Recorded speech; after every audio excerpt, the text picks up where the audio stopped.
He iniciado hablándote de esa reunión informal de los líderes europeos y hablábamos de la defensa, pero tú mismo lo has introducido. Otro de los temas principales era los aranceles, las amenazas de Trump, y entonces ahora quiero hablar de este tema.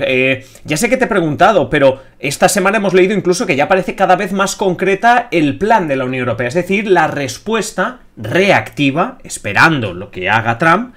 Y no sé si es así, si hay detalles concretos de esperaremos y si pasa algo, haremos esto. ¿Qué va a hacer la Unión Europea en caso de que en los aranceles no está muy claro, porque todo dependerá de qué bienes y qué servicios estén sujetos a esos aranceles? Es difícil anticiparse en una guerra comercial, salvo que sepas muy claramente qué productos o qué elementos se van a afectar. En el caso de China es mucho más fácil porque la tecnología abarca el 80% de los elementos afectados por los aranceles. En Bruselas es más complicado, pero yo aquí quiero dar un poco una dosis de optimismo, que nadie tenga demasiado asumido que la Unión Europea tiene las de perder en una guerra comercial con China. Perdón, con China y con Estados Unidos. En este caso con Estados Unidos, pero quién sabe si vamos a llegar también al escenario con China. Esto pasó ya con la administración Biden. Pongo el ejemplo que nos afecta a España. Donald Trump grabó con un 31% la aceituna española, con un 35%. Después Biden llegó al poder y redujo los aranceles a un 31%, solo para la aceituna española. Y la Unión Europea fue a la OMC, denunció, dijo que Biden había reducido muy poco los aranceles y ganó el litigio. Este ejemplo es interesante porque aquí hablamos de Trump imponiendo aranceles a 1, 2, 3, 4 países de la Unión Europea, pero luego la respuesta es en bloque, porque afecta al mercado único. Es decir, y yo creo que esto va a parecer que trato de tonto a Donald Trump, pero yo creo que esto no lo está teniendo en cuenta. Es decir, cuando habla de gravar a la Unión Europea, no es consciente. Por ejemplo, el otro día dijo que se plantearía dejar a Italia fuera de los aranceles que imponga la Unión Europea. Eso a efectos prácticos es irrelevante, porque si Trump grava, por ejemplo, los componentes automovilísticos alemanes, la aceituna y la fresa española y las patatas belgas, estaría colocando 3 aranceles, pero la respuesta de la Unión Europea sería en bloque. Ergo, en esa guerra comercial no tendría tanta ventaja Estados Unidos como la Casa Blanca piensa. Pero déjame que te haga una pregunta porque creo que es súper interesante. ¿Realmente sería en bloque? Me explico. ¿No saldría un Víctor Orbán y se desmarcaría? Porque esto lo hemos visto con Ucrania, por ejemplo. No, la política comercial es competencia exclusiva de la Unión Europea. Hombre, hemos encontrado una competencia exclusiva de la Unión Europea. Tengo que buscarme algún sonidito para cuando esto ocurra. Pero bueno, ahora en serio, cuéntanos, va, ahora en serio. No, sí, o sea, evidentemente Víctor Orbán puede estar en desacuerdo con la respuesta que haga la Unión Europea, bueno, que haga la Comisión Europea. Pero eso es completamente irrelevante porque la política comercial, como digo, es competencia exclusiva de la Unión Europea porque depende el mercado único depende exclusivamente de eso va. Entonces, repito, creo que hay que ser muy didácticos en esto y tener claro que si Trump va contra 3, el efecto boomerang es con 27, no con esos 3.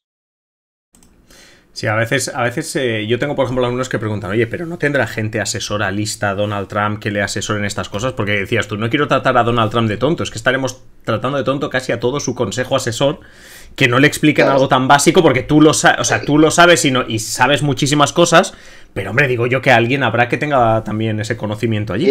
Quiero pensar que sí lo sabe y quiero pensar que tiene en cuenta cómo se ha posicionado la OMC recientemente. La Unión Europea ha ganado en la OMC litigios a Estados Unidos y a China en los últimos 5 años. O sea que mucho cuidado con hablar de aranceles como una victoria de Donald Trump, que quizá, con todos mis respetos, quizá en el choque con México y con Canadá pueda tener más las de ganar, pero con la Unión Europea es más complicado.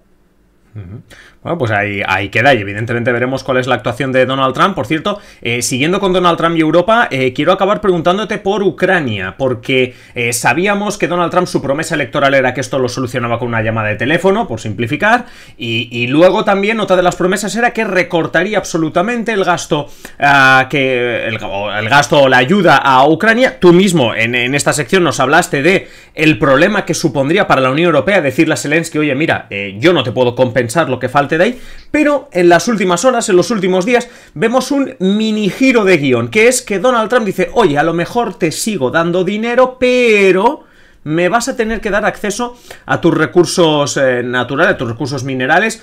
Lo primero es que Trump, acabamos de decir que lo trabábamos de tonto, no es. Pero lo segundo es también, claro, hombre, pero lo segundo es, bueno, ¿qué consecuencias tiene esto? Es decir, para la Unión Europea, para el propio Zelensky. Para empezar, la conclusión es que a Donald Trump se le puede comprar. Pero clarísimamente, es decir, todo el argumento de por qué no le da dinero a Ucrania se desvanece. Esto funciona así. Y de hecho es la misma razón por la que quiere controlar Groenlandia, que ya lo hablamos hace algunos episodios. Donald Trump apoyará a Ucrania si tiene acceso a sus remesa de tierras raras. Donald Trump quiere controlar Groenlandia para tener acceso a las tierras raras. Esto es un poco quid pro quo, pero mucho cuidado. Son dos sitios donde la Unión Europea tiene preferencia. La Unión Europea tiene un acuerdo energético con Ucrania y la Unión Europea no es que tenga preferencia en Groenlandia, pero en tanto en cuanto de momento es un territorio que depende de un Estado miembro en materia de exteriores y de defensa, va con cierta ventaja, al menos desde el punto de vista diplomático. Con Ucrania todo es un poco más complicado, porque en el tema de las materias raras de Ucrania, primero te ves cara a cara con la Unión Europea, cara a cara literalmente, porque la Unión Europea es la que ahora mismo está sosteniendo el sistema energético ucraniano, con lo cual Zelensky, en caso de duda, puede pensar voy a Estados Unidos, pero no sé hasta qué punto esa estrategia sería la buena. No estoy diciendo que la Unión Europea le corte el grifo energético a Ucrania si llega a un acuerdo con Trump. Yo creo que todo lo contrario. Yo creo que en Bruselas la mentalidad ya va cada vez más a buscar un acuerdo para que se acabe la guerra. Pero creo que otra vez Donald Trump se tira demasiado rápido a la piscina. Primero, porque Ucrania ahora mismo necesita sus propias tierras raras. Es decir, necesita mantener su defensa a flote, mantener su industria a flote, componentes tecnológicos, etcétera. Y después porque hay acuerdos firmados con la Unión Europea. No es que a von der Leyen le apetezca esto.